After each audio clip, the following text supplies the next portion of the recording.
I am Tony, the Geeky agent from Hamilton, Ontario, Canada, specifically here in Binbrook. I'm working with Remax here in the city.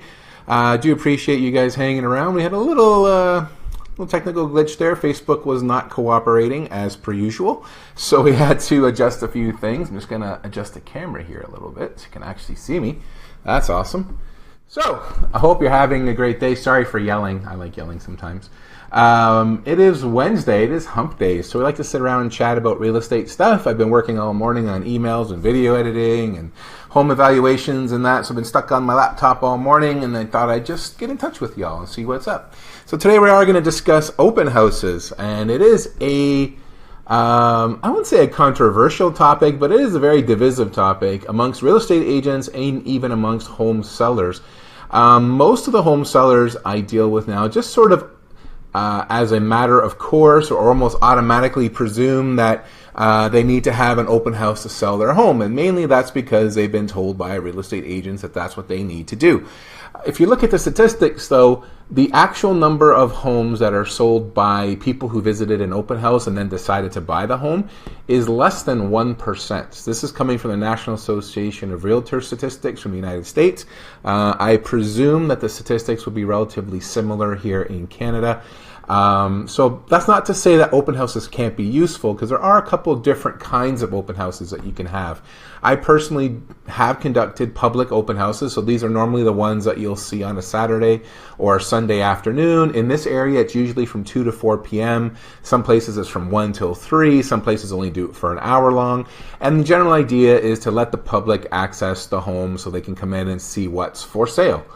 There are a number of drawbacks from that. There are a couple pluses, but there are a number of drawbacks as well in concerning the home safety and a few other things, but we'll get into that in a moment. And I'm sure I already have a bunch of realtors commenting, Melanie from out in Fort McMurray and Judy Mitchell already having very strong opinions as to whether or not open houses should be allowed, and I appreciate that. So please feel free to comment below if you have a specific opinion, if you're a realtor, or if you're a home buyer or seller, or potential home buyer or seller, or if you just want to chime in, please feel free, and I will try to address your comments and questions as we go along. That's why I do look down. I'm just looking at my phone to see what your comments are.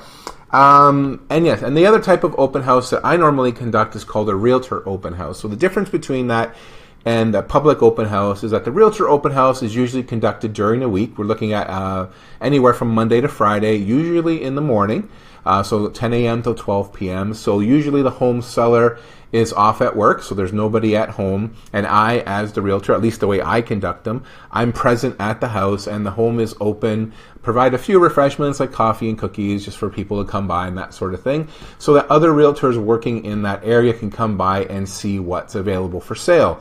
That, I believe, is the more effective of the two. You have people who are actually working in the industry, people who are actively talking to people who are home buyers. I particularly speak with my broker of record ahead of time, and I usually try to get a list of the agents who are the most productive in that area, specifically the ones working with buyers. So I can go to my broker of record, and I don't see anybody else's sales numbers or anything like that. That is confidential to each agent. But I do get to see from top to bottom which agents have the most number of transactions when working for the buyer in that particular neighborhood or that part of, say, the Hamilton Mountain or anything. And I make sure to specifically invite them, because generally speaking, they're working with the people that I want to know. They're working with the people that may potentially buy your home, whether they actually have a client active right now or if they will potentially have a client in the next week or two. I'd like to talk to them, and obviously they're working in that area, so they have a higher probability of actually having a buyer that might be interested. In that particular case, it is only real estate agents, licensed realtors, that are allowed in the home. Licensed realtors are bonded and insured, as I am. I have specific business insurance that protects the home, even during a public open house, but also during a realtor open house. All real estate agents, at least here, that work here in Hamilton and that have the realtor designation, require a police check. So they have a police background check on file with their employers. And I know who they are. They show up, I get their business cards, and generally speaking, I have a good feel of who's working in the industry at any given time. So while they may be strangers, they are professionals that are working in the industry. generally trustworthy. They're there with a number of other realtors. We do discuss the home. We discuss other homes that are available in the area, how the market's going in general. And I usually like to have the realtor open house just before we actually list the property on the MLS system. This gives me a sort of a secondary check, so I can talk to these realtors and I can ask them how the house looks, how it presents, what the overall appearances, the curb appeal, the interior, what it smells like, all that sort of stuff, get their opinion on pricing. So I will have usually a list of comparable properties that have sold in the area just to fill them in on the background, and then get them to tell me what they think the price should be without my having told them what we think it should be first. Then we gather all that information, at least I gather all that information. I sit down with my home sellers and we review. And generally speaking, I get anywhere from about 12 to 20 realtors to come through during that agent open house. And then I sit down with the sellers and we review the information and we say, well, look, here's what we thought the price should be. And here's what my realtor colleagues are telling me, the ones that are actually working in the area and that are active in the area. And sometimes it's a higher price and sometimes it's a slightly lower price, but at least we have that information to make our final decision before we go ahead and place the house on the market. We have the final say on what the price is going to be, and we can make any last minute adjustments. So we can restage the home if needed. We can move some things around. We can put some things away. We can highlight certain features. If the curb appeal isn't where it should be, maybe we can do a couple last minute little tweaks before we get it on the market, and that sort of thing, just to make it better for when the home buyers do visit the property. Now the second type, just looking, Michael, virtual open houses. We'll be talking about that as well. So the other one is the public open house, and that's the one that generally causes the most controversy, or where people tend to complain about the most as far as realtors. If you're in any realtor Facebook group, this topic kind of goes back and forth all the time, and there are strong opinions on each side. So we're going to go over the pros and cons, and here's sort of what prompted my thoughts this morning. And I'm just going to pull this up. It's an article written by Bill Gassett, who's a RE/MAX realtor in Massachusetts. And excuse me while I transition here, and then I'll pull up the screen so you should be able to see it there. And it should pop up. And his position is no, you shouldn't have open houses, public open houses anyways. And here's the reason why that he proposes. Holding an open house increases your odds of getting burglarized. Now, whether that's 100% true or not, I'm not sure. He does present some anecdotal evidence, so he has heard of houses that were either had items go missing or items that were robbed from the property while it was on the market and the house had an open house. So this robbery or theft occurred either during the open house or immediately thereafter in the week that followed or week or two that followed. And again, this is anecdotal evidence. I don't think he presents, so far as I can tell, I read through the article, any actual police data. He does mention that the houses that he sells are in a low crime area and that sort of stuff. And generally, I respect Bill's opinion. He writes a lot of stuff under maxrealestateexposure.com. His blogs are excellent, so if you do want to read up on blogs about real estate and the real estate process and that sort of thing, I highly recommend Bill's blog at maxrealestateexposure.com. But he goes through and he basically outlines a number of items that we'll discuss here as well. So one of the things he brings up is the idea of who actually benefits from an open house. So as I mentioned, the open house itself is actually very low percentage way of selling a house. If you look at the National Association of Realtors stats, it is fewer than 1% of homes that have open houses actually benefit from the open house and actually have a sale that's derived from that. That doesn't mean it never happens. I have had clients who decided to go to an open house and it was outside the area that we were normally searching for homes, and saw a home and actually called me in the middle of the open house to go down and see it with them, and then we submitted an offer to buy that property. It does happen. So because it does happen, the argument from the realtor's perspective is you don't want to miss out on any opportunities, however small they may be.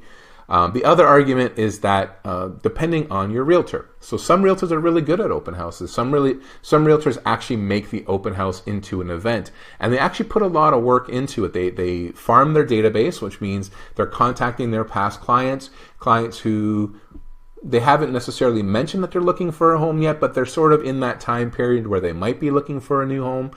They contact people in the neighborhood directly who may be looking to move up or down in the neighborhood and that sort of thing. And they do drive a lot of traffic through the home. And generally speaking, a lot of those people that I know are actually pretty successful. A lot of them end up representing the clients, and the house does get sold. Overall, this represents a very small percentage of the market.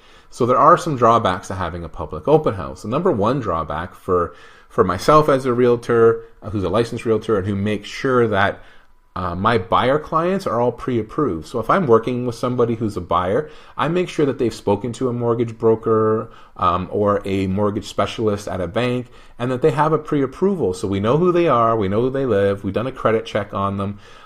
We know that they have the funds available to purchase a house. So if I know that they're only able to afford a $300,000 house, I'm not going to take them to go see $1 million house. Vice versa, when you're working in a public open house, you really don't have that screening process. It is open to the public. You do have a real estate agent there, at least here in Ontario. It's mandated. You do have to have a realtor there that is representing the brokerage and the property. So there is that small level of security, and Bill makes this point as well in his blog, where we do get people to sign in. Most agents are not diligent to the point where they ask people to produce identification. So that information that they provide may or may not be factual, and it could be made up names.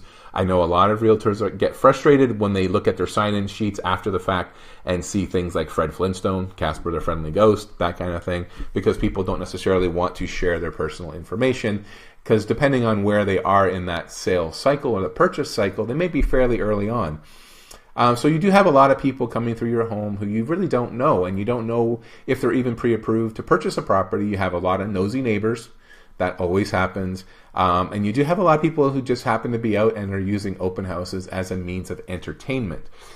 There are people I know that if they have nothing better to do on a Sunday, will drive around a neighborhood that they wish they could live in and go ahead and look at all the houses. Now, this presents a lot of risks. As a realtor here in Ontario, I do have some insurance that covers my day-to-day business activities through our associations. As a particularly RE/MAX escarpment realtor, I have business insurance that covers open houses. So if there are thefts during an open house, or if somebody gets injured or something is damaged, I do have insurance that covers that eventuality. However, a lot of realtors don't. And even if they do, it's a hassle. So if you have your favorite necklace that your grandmother gave you, and it happens to go missing from a jewelry box, or some other item like an old iPod or a phone that you have lying around.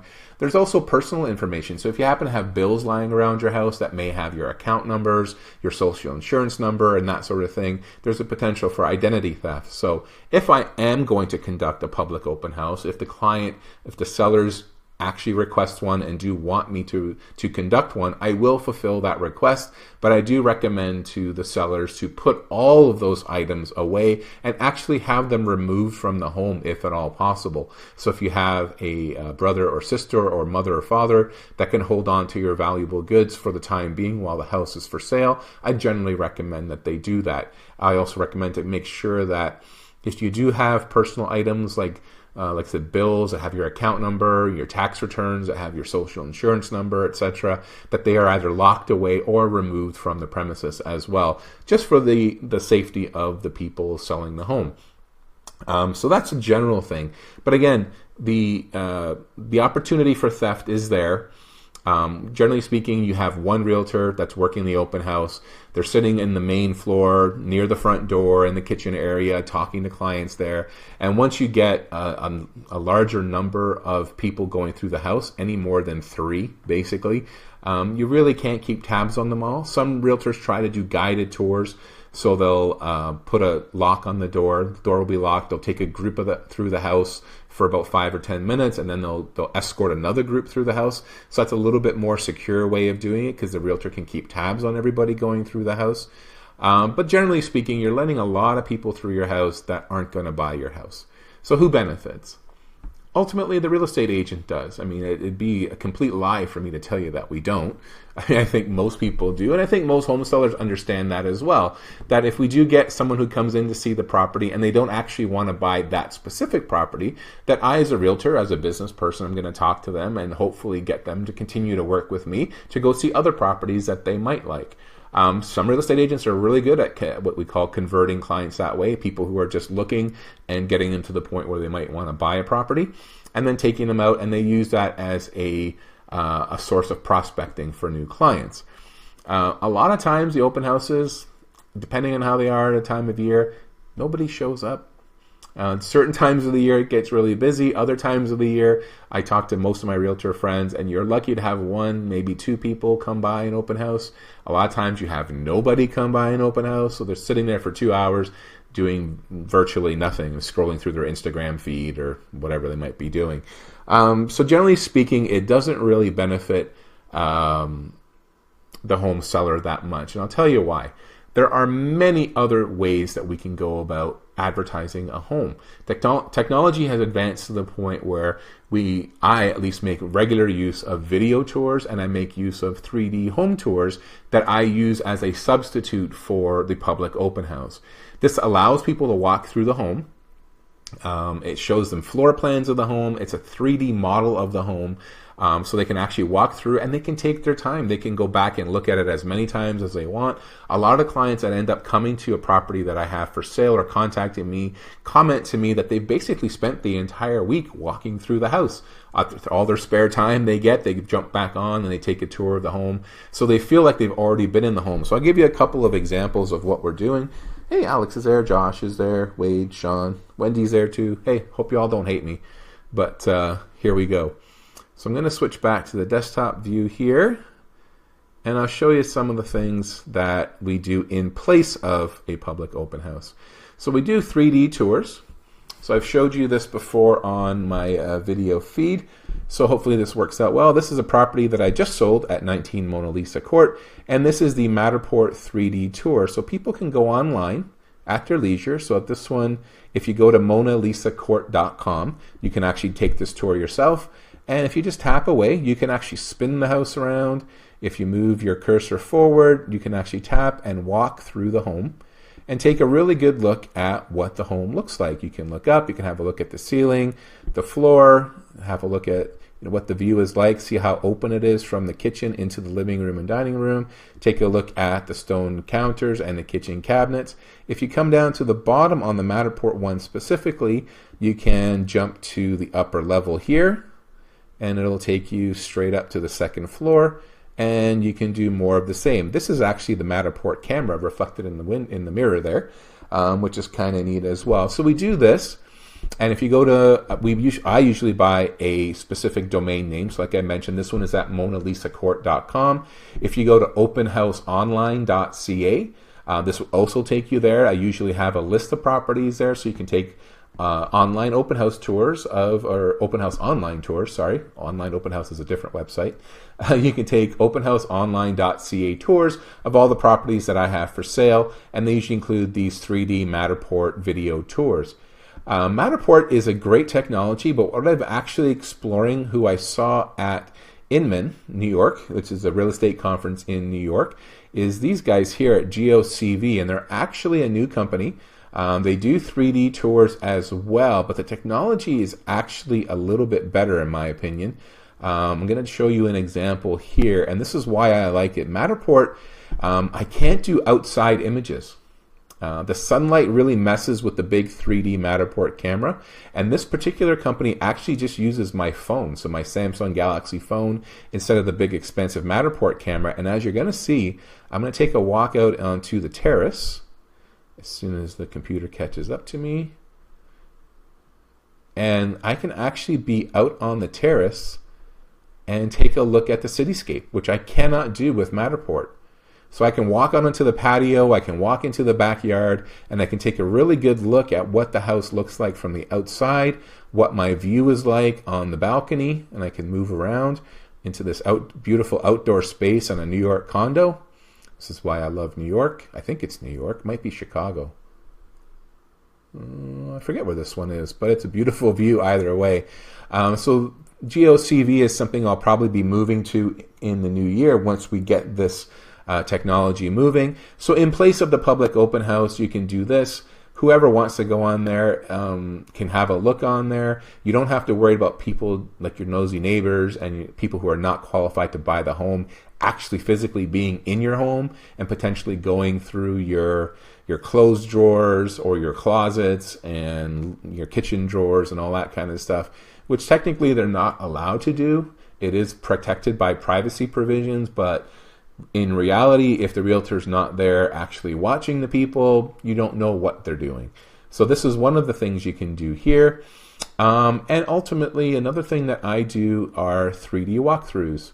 So we have this 3D tour that you can do guided on your own. In addition to that, on my YouTube channel here, and I advertise in other places as well. So when I do this one here, and here's Mona Lisa Court, and I believe I've shown you this video before, but we'll do full video walkthrough tours that people can sit and watch in place of the online open house as well. So we're promoting the property as best we can. There's multiple avenues. In addition to this, obviously we have professional photos done, we have floor plans, all that sort of stuff, which seems to be the thing that people want more and more these days is the floor plan. And again, that's another one that with GOCV I like a little bit better. This one's just going to load up and I'll show you a quick look. Amanda, I don't know yet what the pricing is like for GOCV. They are startup companies, so we're just making arrangements with them right now. And I think I'm going to enter into a bit of a technology sharing program with them, since I'll be one of the, or probably I think the first person in Canada to be using it. So I've got a few things on the go with them, and stay tuned. We'll keep you informed. But this is the floor plans that are generated by GOCV.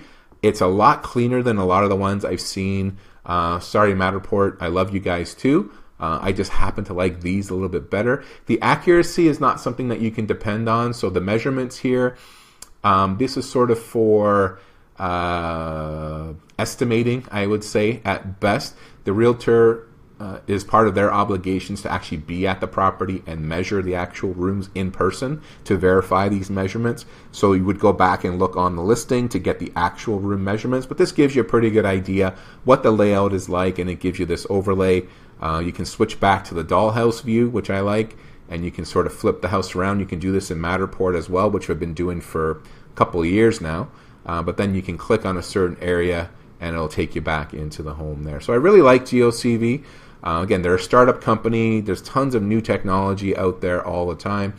And we're looking at using this new technology to replace things like public open houses so that we can enhance the security that we're offering to our clients, to our seller clients, and so we can improve the user experience of what's called the UX for the buyers. So they can take their time. They're not rushed going through the house. And really, if a buyer is serious about purchasing a home, they've gone to get their mortgage approval, they are speaking to a real estate agent, and that real estate agent is able to book an appointment to see that property virtually at any time. They're not coming at 2 o'clock in the morning to see your house, but during regular hours they're able to come and see your property in person with a licensed real estate agent who has the insurance and knows that their clients, hopefully, if they're dealing with a decent real estate agent, have been pre-approved and are able to see this property because they can afford to buy this property. They're not just out browsing for fun.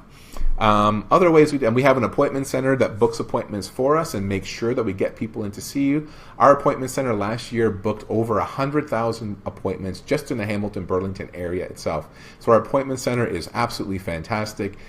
They're great at rearranging appointments when it's not convenient for the homeowner, and communicating between the buyer and the seller agents to make sure that we get these interested buyers into your home. So that's what we do. So our open house is necessary. I would suggest that realtor open houses are a really valuable tool. They don't compromise the safety of the home, at least in my opinion, and they are a good way of getting people who are active, professionals who are active in the area, making them aware of what you have available for sale, a property that they may have overlooked, that might be slightly out of the price range of, or actually even slightly below the price range that their buyers are looking for, that they may not have considered, that might be a couple neighborhoods over from where their buyers were looking, but if their realtor gets a chance to see it, they might be able to bring it to their buyer's attention and then bring it. And I have actually closed a number of deals, much more so during a realtor open house than I have during a public open house. So with realtor open houses, I've had a number of realtors over the past 6 years that I've been in the business here actually contact me and ask if they can bring their clients in as soon as possible, or bring me an offer that day so when they see it. So that's a much more effective way of doing an open house. And again, we've replaced the online or the public open houses with online tools to make it more safe and secure and just a better overall experience for the buyers. And if they're looking through your house in 3D and video pictures and they're not interested, then they won't bother you. They won't book an appointment to come see it. They won't come to an open house. They just will leave you alone. We only want the people who are interested in buying. You have an open house with 100 people that come through your house. That sounds great on paper, but there's only going to be one offer at the end of the day that buys your house. And you know what? I've had open houses where literally we've had over 100 people over a weekend come in to see the house, and we ended up with 5 or 6 offers to purchase a house, which is great. I've had open houses where I've had 5 or 6 people into the open house and still had 3 to 5 offers to purchase the house. So I don't really buy into the idea of these public open houses. I do carry them out for clients who want me to. I'm there to fulfill my clients' needs. So if it makes them feel better, gives them the peace of mind that their house is being exposed in a way that they feel is appropriate for their house, then I definitely will spend the time and go about doing it. But I will usually discuss all of these other options first up front and see what the client wants and what they want to do, because I'm just here to help you and to make sure that you feel comfortable with how I'm selling your home. So that's it for me today. There's Alexa. Love this. Alexa loves this. I love you too, Alexa. You're awesome. Glad I saw you at Inman Connect, because I'm not going to be at RE/MAX R4 this year, unfortunately. I have some family commitments, and the corporate people didn't ask me to go, so I ain't going. Any other question? Kristen loves this. Everybody loves this. The only other thing I'll mention is that just like this on Facebook Live, I know a bunch of my other colleagues do this. I do a bunch of Facebook Live broadcasts from homes as well. So I'll personally walk through the home, do it as Facebook Live like I'm doing now, usually just with my phone, and walk through the house and discuss the different features of the house in a live open house broadcast.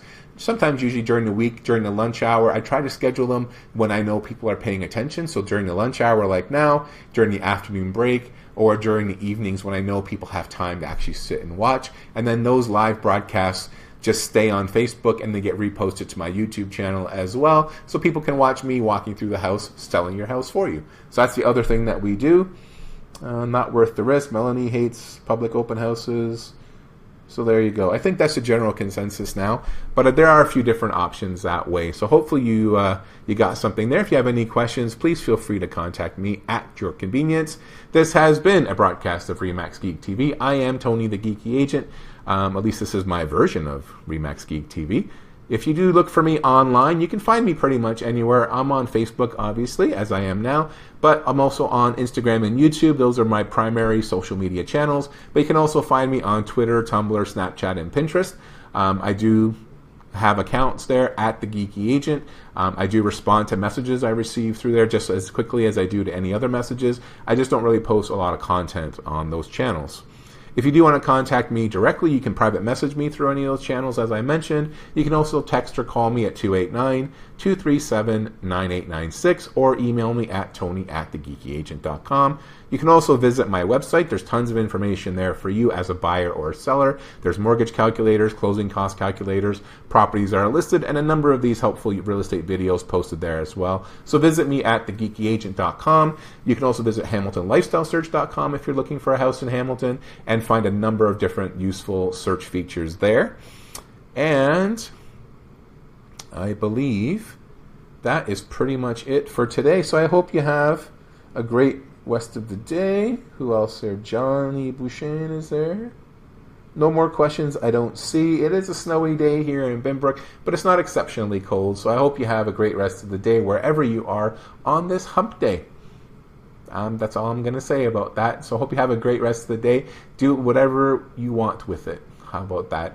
And I am going to do some more real estate stuff, some more video editing, and look for more useful topics to discuss with you at a future date. I love y'all. Thank you for tuning in. If you're watching this on YouTube, please remember to subscribe and turn on notifications. And as always, until next time, I hope you have a great day, and I'll talk to you soon. Bye for now.